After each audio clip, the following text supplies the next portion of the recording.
we'll take questions after that, and then we'll go get drinks. So my name is Chris Albin. I'm the director of CrisisNet at Ushahidi. And I'm Vanessa Schneider, and I work at Google on the Google Maps team. All right, let's get started. So the point of my talk is this. So congratulations to everyone here. You are now a data scientist, or you should be a data scientist, and I'll explain to you why. So I love data. My background is in quantitative political science. That's what I do at Ushahidi. That's what I've done for most of my adult life. I absolutely love working with data. My weekend side projects are about data. My wife newly discovered that she was pregnant, so we're going to have a girl. And as soon as we learned I had a girl, the first thing I did was what every single data scientist does. They download all the baby names from the Social Security Administration and sort them by popularity in 2003. So you can find a name that's still cool, but like not super, super popular. So I'm a big data nerd. But that doesn't mean that I think that data science is an exclusive field. So at Ushahidi, we've always believed that we should be building tools for everyone to be able to use technology to advance social goods that they care about. So this is our official motto, right? Changing information flows for social good. That's what it says when we write grants. That's what it says when we give official presentations. But the real motto is this, right? You're 007, you're in the field, we're Q. We're making all the cool things in the background that you can download for free and use and make really good stuff. Do things that you care about. So how Ushahidi got started was that in 2008 there was election violence in Kenya. Some of you probably remember that if you're a little bit older. And there was no good information coming out of the country. There was a few BBC news reports, but there wasn't people on the ground. So for, well, I guess 3 Kenyans and 1 American who's lived in Kenya for most of his life really wanted to know what was happening. So they got together and they built a crowdsourcing platform for information about the disaster. And so they built Ushahidi. Ushahidi means witness in Swahili or testify. And the idea was to create a system where people could send in reports about violence, about good things, about bad things, all those kind of stuff. And we could put it onto a map and show what it is. So that was a few years ago. Ushahidi sort of developed more into a crowdsourced analytics platform.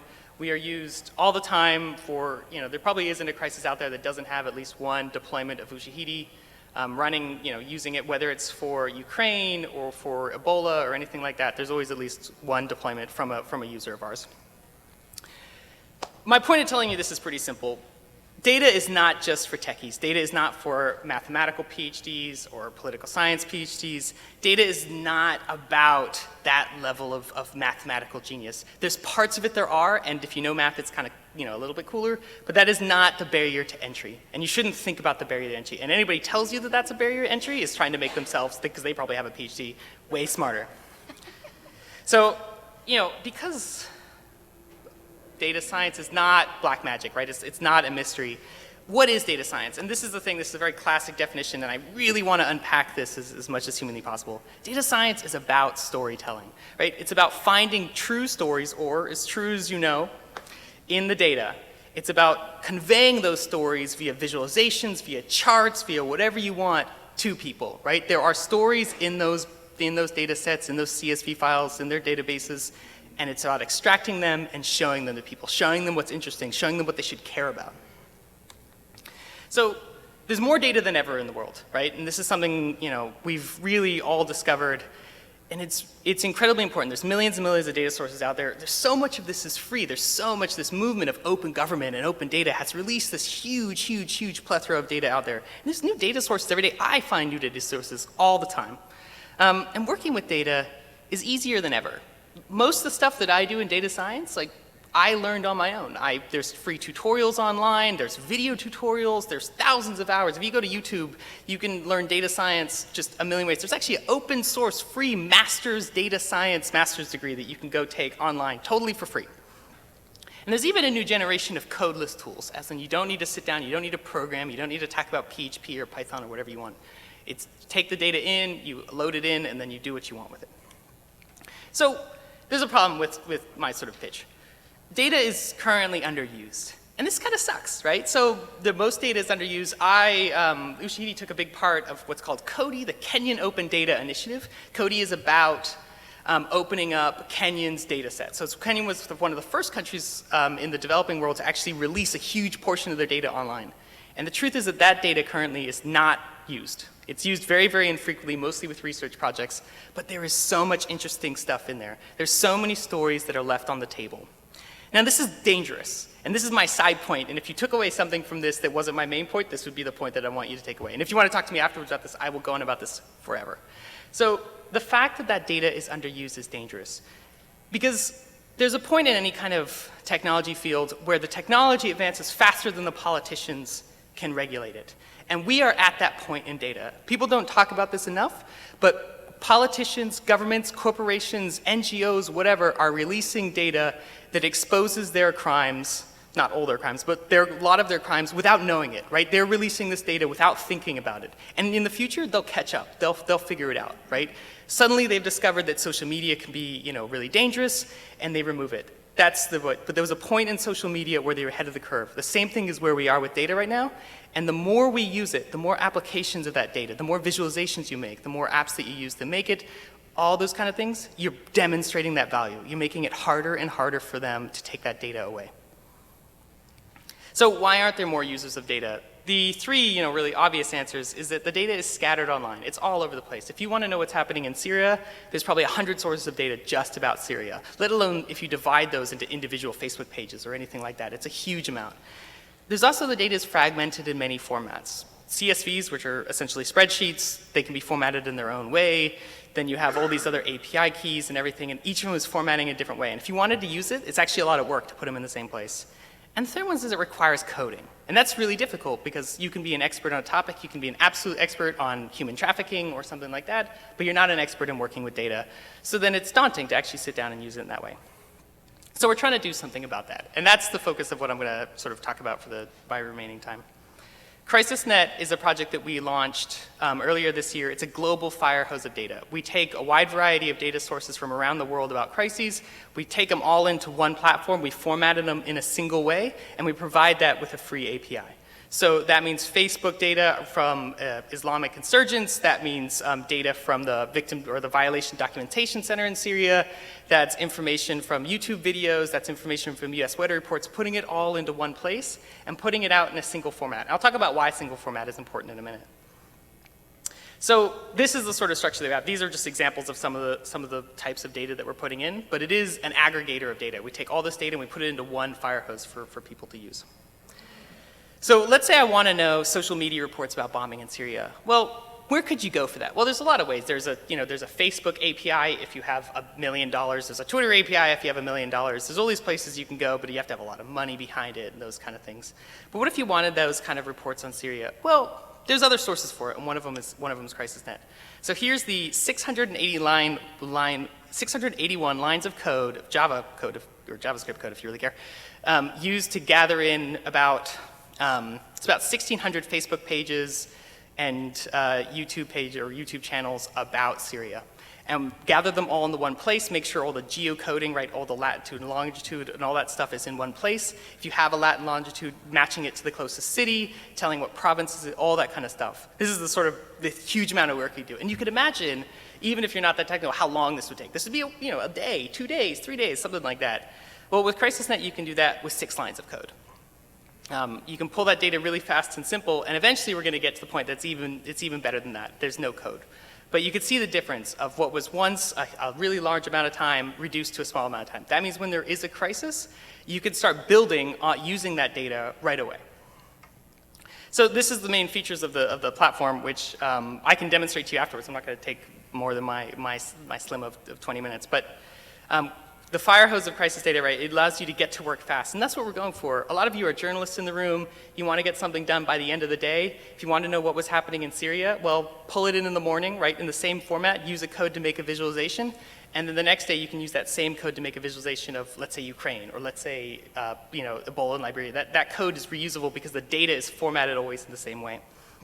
It's really focused on what's really important to you, which is just knowing that one API. Once you're familiar with that one API, which is the one sort of pipeline of data you can use, then it's really easy for you to just switch what stream of that. Basically, you could say, I want stuff from Liberia, or I want stuff from Syria, and that kind of stuff is all there.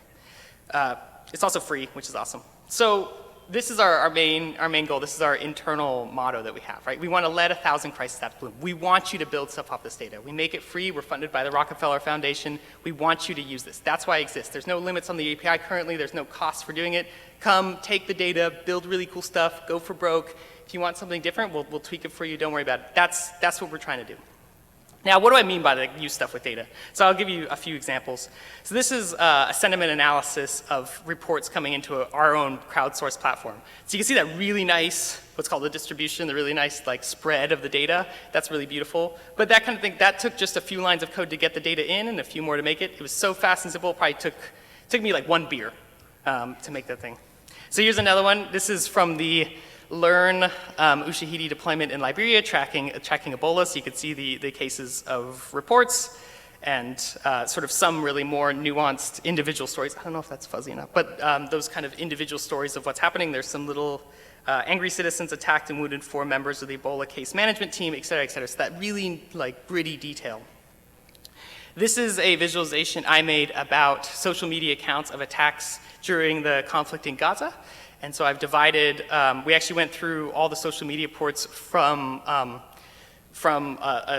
preset screen of Twitter users and Facebook users, and we categorized those mentions, like warplanes was one kind of mention for an airstrike, or bombs were mentioned for a certain airstrike, and we categorized it out to sort of show what kind of attacks were taking place or being reported in social media. The other one, so this is tracking barrel bombing in Syria. So we divided it up into a certain number of cities. Anytime there was a social media account that included the Arabic word for barrel or barrel bomb, or the English word for barrel or barrel bomb, plus the city name, we tag those into one place so you can kind of see where people are talking about the idea of barrel bombs. This isn't an individual count of where barrel bombs take place, but this is where people are mentioning that barrel bombs are taking place and where they're not mentioning where it's taking place. Here's one that actually, you'll have to forgive my placeholder text because I haven't written the final text, but this is not published yet. But this is actually data from the VICUM documentation, or the Violation Documentation Center for Syria, about the deaths of, actually this is the deaths of rebel fighters in Syria and what kind of deaths there is. My point in this is that this is a different type of data from what the last visualization was, right? This is not social media data. This is actual category, like a spreadsheet data of how every single person that they've found died. The code for connecting to this and the code for connecting to the last one is exactly the same, right? So it makes it just easier for you. You don't have to relearn how to do things. You just take the same pull, like just an easy little filtering, and then you're running with it. So what we're going next with this project is we're going to introduce no code. So what we're trying to make it is that you can work with this stuff without having to program, because I know that a lot of people in the room are really interested in working with data. I also know that a lot of you probably don't sit around and write in Python all day. Well, we're trying to get to the point where we can present you with a series of visualizations for what's happening, and you can iterate through and find the pieces that you want from that without any kind of code. And that's really where we're trying to get to, so to make this data even more useful to people and more used.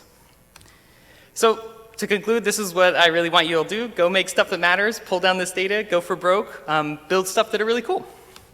Thank you so much. And now we're going to awkwardly switch between Keynote, which is awesome, and PowerPoint, which is less awesome. Yeah, so over the next, is this on? So over the next few minutes, I am going to be talking about Google's tools that can help you in finding crisis data, publishing it, displaying it, and also free tools. So let's get into that. All right. Thank you. Okay. All right. So primarily what I'm going to be talking about over the next few minutes is our Google Crisis Response team. How many of you guys are familiar with the work of the Crisis Response team? Oh, great, few hands, excellent. So the Google Crisis Response team makes critical information accessible during natural disasters so that people can react more effectively when they have that information. So we not only want just Google, but really the internet in general to be really useful to people when a disaster strikes. And so the crisis response team started in 2010 around the Haiti earthquake. And since then, we built a little map here. We've responded to more than 50 to deliver accurate, relevant, and credible information for those directly affected by disasters worldwide. And, in the stress of a crisis, the team really tries to focus on building tools that are familiar to people who are using them. They're not trying to build new stuff or reinvent the wheel, because simplicity is what you need in a disaster. And so they really also focus a lot around open standards, open formats. Chris mentioned this about data being fragmented. And so the team really spends a lot of time thinking about ways to kind of open up this data that they collect and the tools that they also build and work with other organizations around the world who are doing the same work. So we know that the internet is mostly reliable during a disaster. You can see here, I have a few charts on this slide. Here's a chart, for instance, from 2010 from the earthquake in Chile.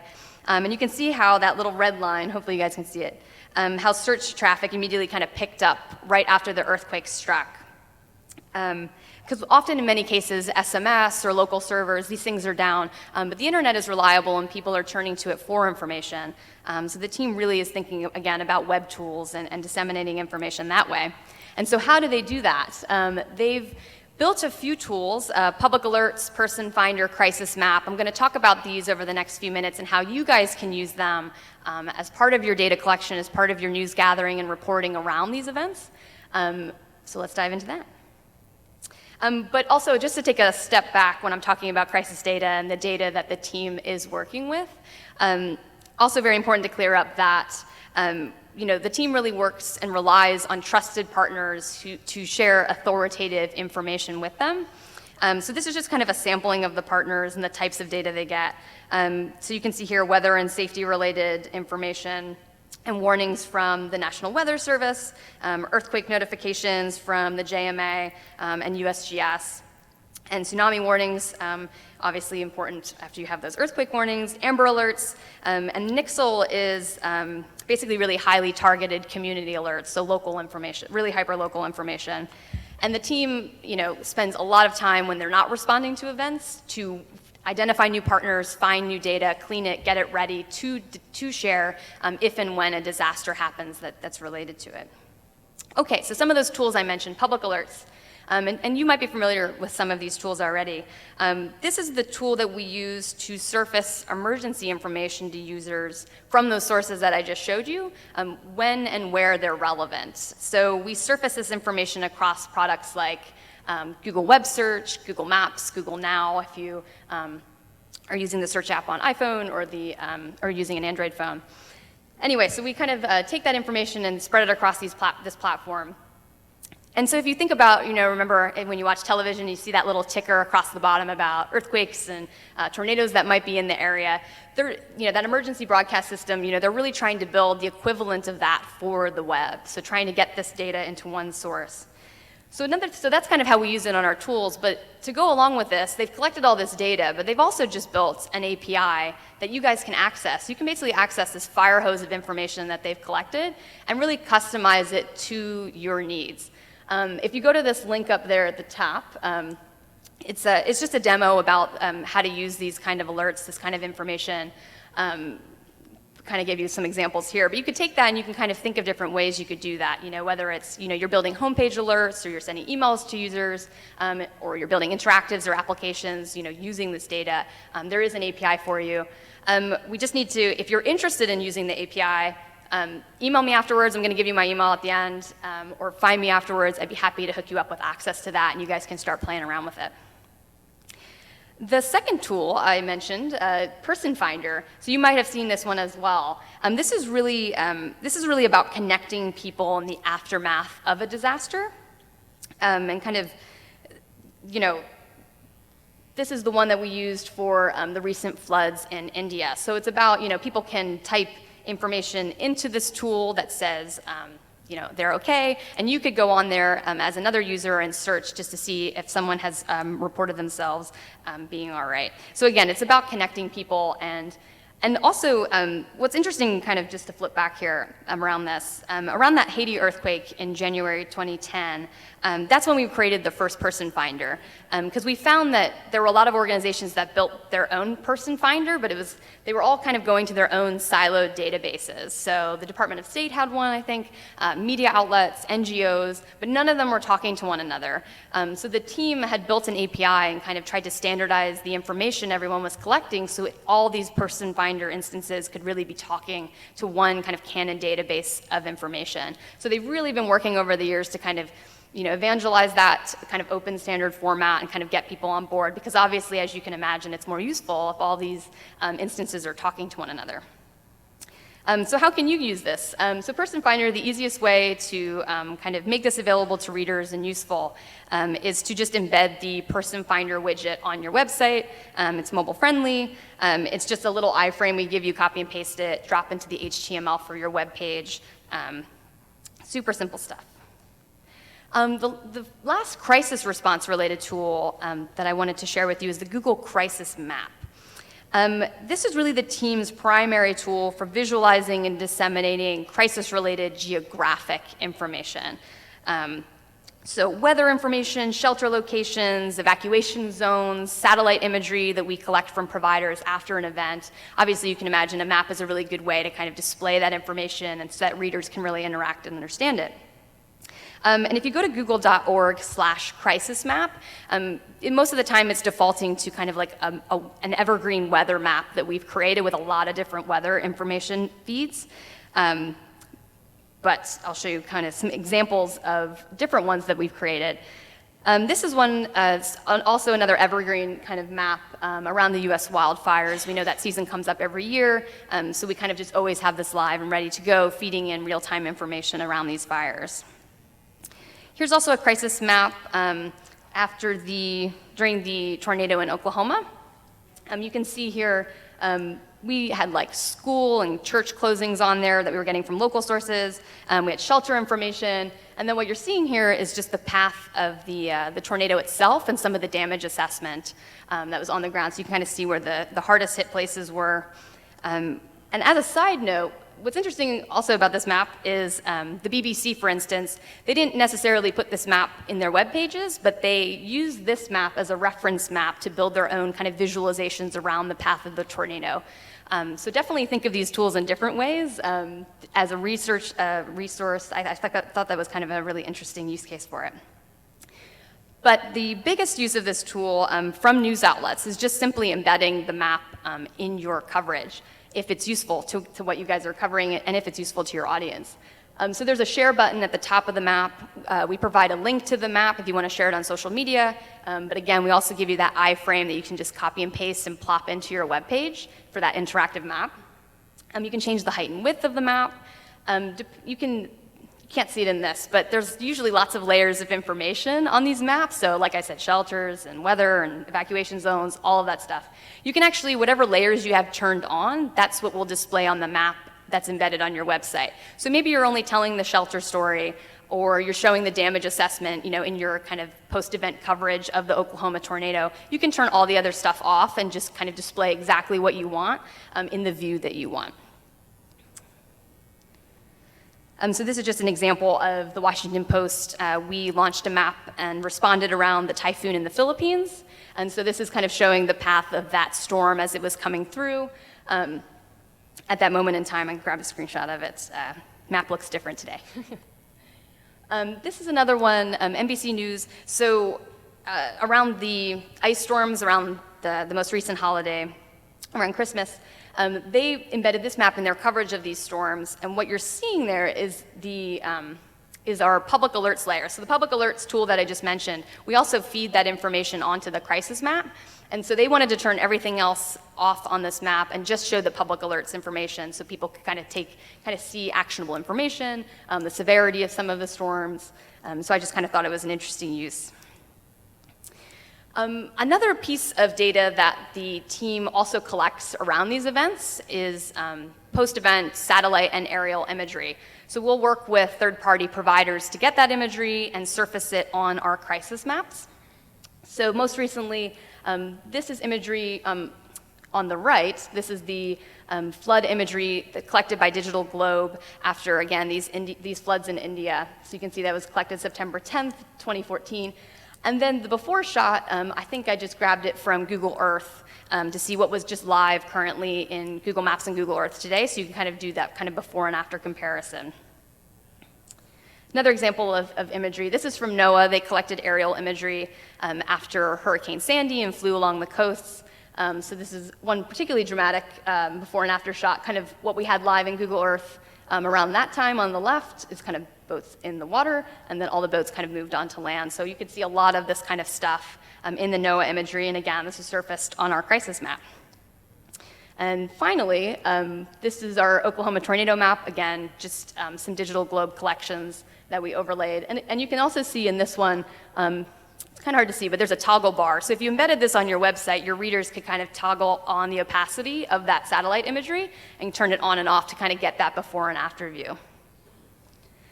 And if you go to the crisis map, next to the map title, there's a little drop-down arrow, and you can see that there's multiple maps populated in that. So some of them are just kind of like those evergreen maps I mentioned, but also just kind of past responses. And so I just pointed out as it's kind of hard to see the little arrow, so you can just kind of see what resources are out there. But I also mentioned the crisis map, so you can embed it, whatever we have overlaid on it. But whenever we can make it available, we also make these data layers. It's possible for you to download the data and then reuse it however you want. So you can see sometimes on these layers, it'll say, under US storm reports, there's a little option that says download KML. So you could download that and then kind of repurpose it for your own needs. And if you don't see a download button, it's usually for licensing reasons, but we're always trying to kind of open up, again, the data so that you guys can go and create your own kind of stories and resources out of it.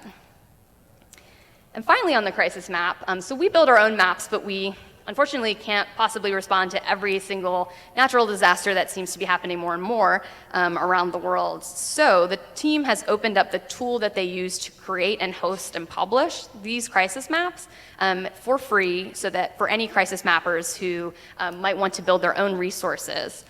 So for instance, CNN has been using the tool to kind of just build maps and surface them to their audiences around events that we might not be responding to. In this case, this was around some tropical storms that were going to affect Mexico, and that was important to their audience at CNN Espanol. So they use this tool to kind of host these maps, collect the information, surface it on here. And the tool is kind of interesting. Think of it like a map mashup tool. We're talking about data and fragmented data, and data comes in all types of formats.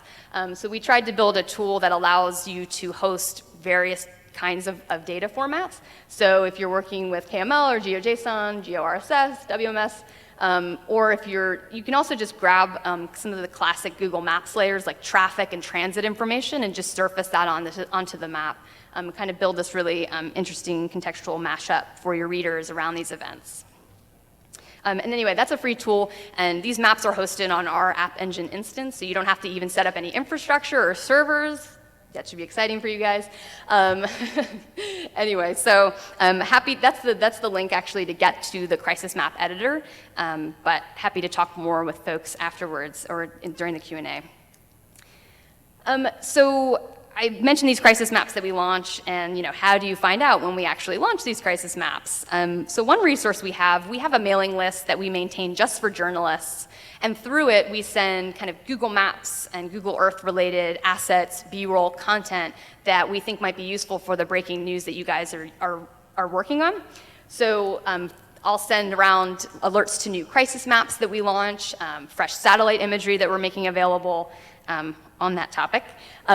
So I showed you how we surface the imagery on the crisis map itself so that you can embed it. But also as part of this, we try to get it to you guys in different formats because we know you're using the imagery in different ways. You might just be building like infographics and different kinds of stuff, and you don't want to embed the map. So in that case, when we get the imagery through crisis response, I'll build image galleries and send around high-resolution images that you guys can use. Again, send it through this mailing list. So this is imagery from the recent floods in Serbia. So you could take that and kind of do what you want with them. But we also send around the imagery file itself. So when we get that imagery, you can download the imagery and upload it into something like Google Earth, and then customize it how you want, kind of zoom in and kind of capture the picture that you want. Use it for research just to kind of explore the area and kind of see what you can see in the imagery and compare it to the before and after in historical imagery. Anyway, all types of stuff. And so that stuff kind of comes through that g.co/Google Media Alerts link that I'm sharing. And you just need a Google account to sign up. I promise not to spam you. I only send a few notes a month. And finally, I do want to throw out one note. When you're using this imagery that we send around in your kind of crisis reporting, just make sure to attribute the imagery properly to both Google and any imagery provider that we get. We have a whole page of resources, google.com/permissions. As you guys are starting to use these tools and this information, we try to lay out some of that FAQs there for you, but I'm always happy to clarify that at any time. Separate from crisis response, I kind of want to throw out just a few quick tools outside of the crisis response family that I think are useful for crisis data and kind of finding information. One great resource is kind of just Google search, and it's kind of funny to think about yourself as kind of improving your search skills or becoming a search expert, because we're so used to using the little white box at google.com. But there's so much you can do with Google search, and I encourage you to check out powersearchingwithgoogle.com. One of our leading search scientists built some MOOCs and kind of steps you through all types of amazing ways that you can find information through Google. So these are just some of the kind of tips and tricks that you can use with it. For instance, you can use the site modifier to do site : and kind of just search within one given website. And, so I kind of give the example of you could go to usgs.gov and type in San Francisco earthquake to pull up data related to the San Francisco earthquake just on the USGS website. You could also do file type searches, file type : KML or shapefile, to see what data might be out there on the web that you might be able to download and again use in your crisis, in your coverage. There's all types of stuff. I cannot do it justice. This is a whole workshop unto itself. So please check out that powersearchingwithgoogle.com for more information. Another resource for data. Are you guys familiar with Google Fusion tables? See some nods? Excellent. So this is a tool that allows you to take big spreadsheets. You can pull into Google Fusion tables and build some really interesting interactive visualizations with it, whether you're building charts or line graphs. You can build maps with this tool. But one thing that goes hand in hand with that is you need some data to work with. So the Fusion Tables team built a search that helps you search public tables around the web. And that might be useful for your coverage. So you can kind of go to this table search, and what you can see here, I tried to highlight it for you, is when you find like a data set that you want to kind of explore and check out, it allows you to export it directly to Google Spreadsheets or into Fusion Tables directly. And from there, you can download those things as CSVs or KML files. There's just different ways to play with the data, but this is kind of a little known resource, and I kind of want to throw it out there for you. And finally, I wanted to also mention the Google Maps Gallery. So this is a newish thing that we've launched. And so if you think about Google as organizing the world's information, we on the Geo team are trying to organize the world's geographic information. So the Google Maps Gallery is sort of a repository for really interesting geographic info and maps that people are building around the world, and we're trying to surface them in this spot so that you can really do some interesting research to find crisis data here. I just typed in evacuation zone and a bunch of different examples came up, some local ones, the Black Forest evacuation areas, all types of things. And you can actually take these maps and you can embed them directly on your website. But you can also, again, kind of like how the BBC used the crisis map for that, kind of just as a reference map, think of this, I think, as a research repository, just to see what kind of data is out there, who's publishing it, who you might want to reach out to see if they have more data to share. This is in a very early stage, but there's already tons of great content on this, and there's just going to be more and more of these over time. So I promised you my email in case you had any questions, follow-up stuff. Mediatools@google.com. That goes to me, and I have a couple colleagues in the room. And we're actually part of a larger team called Google for Media. We have a booth over in the Midway. Come check us out. That kind of just works with journalists who are using Google's many tools. I was just talking about a couple of them today in the crisis context. And we go around and we really focus on education for the kinds of work that you're doing and how Google's tools can really help in reporting and news gathering. So email us anytime, mediatools@google.com. We're happy to help. And then just a couple more websites for you. That Google for Media effort I mentioned, google.com/media tools, that's a website of how many different tools can maybe apply to your work, including a section on crisis response tools if you kind of forget some of the names that I mentioned today.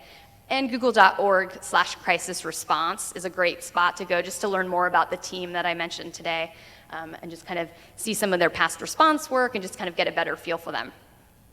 All right. So I think we're going to go to Q&A now. So I'm going to step back over here and let's see here. I'll leave that up. All right, good. Thank you.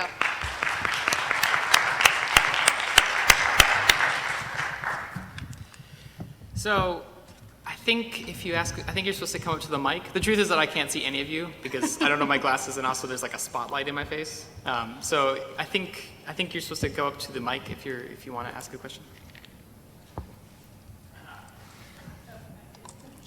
Hey, I'm really curious about how you guys went about building the CrisisNet data structure. Like, if you talk to other people around what it should look like. I mean, obviously sanitizing all that data could be a really fun process.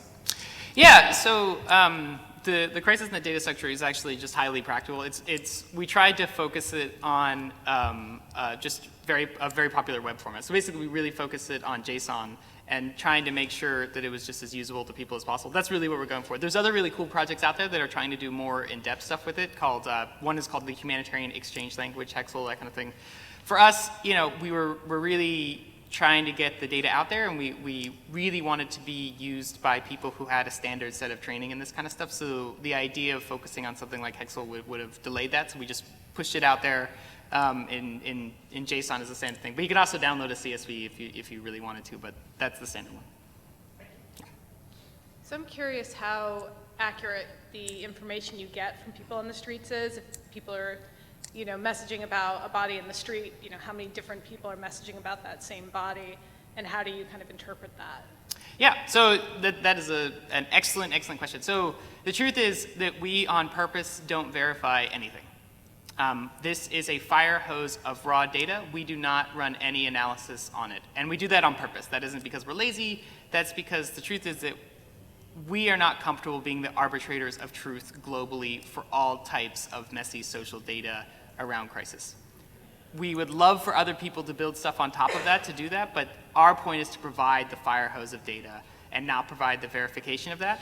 One of the things that you actually mentioned was the difference between sort of social media reports and counts, right? So if there is, let's say there is a dead body, is one report, one dead body, et cetera, right? There could be 100 reports about one dead body. No, like there's social media reports and counts are not the same, and there's lots and lots and lots of research into trying to figure that stuff out.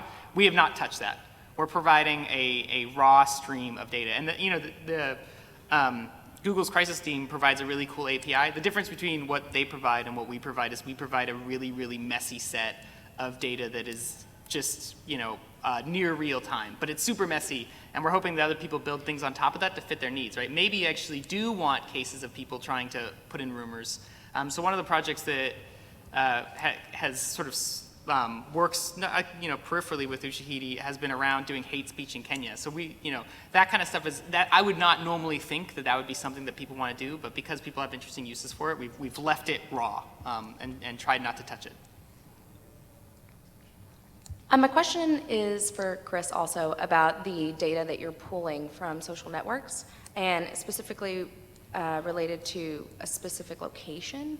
Are you only pulling the tweets, the Instagrams, the Facebooks that are geotagged, or are you ever looking at the user's history to determine that maybe they are in that area? Because in lots of countries, especially if there's a disaster, they just don't have the technology to turn on geo-targeting services. Yeah, so we actually, for the CrisisNet beta, we're actually relying on a relatively simple and straightforward way that I'm sure you're all familiar with. We go to experts who have lists of social media accounts for people within a region who are providing what they see as good information, not accurate information, but really focused information. They're not tweeting about their cereal and then tweeting about a dead body. They're just tweeting about dead bodies, that kind of stuff. So for us, for the serious stuff, we got this really nice list from Elliot Higgins, who I'm sure some of you know, who runs a really cool news site starting up, Bellingcat. It's about citizen reporting. He had a list of 1,700 Facebook pages and YouTube channels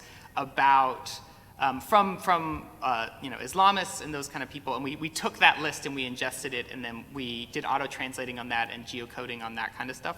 But we took stuff from where other people who had done the more traditional investigating to find that these people are in this area. And if you actually look at it, not all of them are in the area. Like some of the stuff that's geotagged happens you can see it's clearly in the U.S., but the vast majority of it is in and around Syria in the region.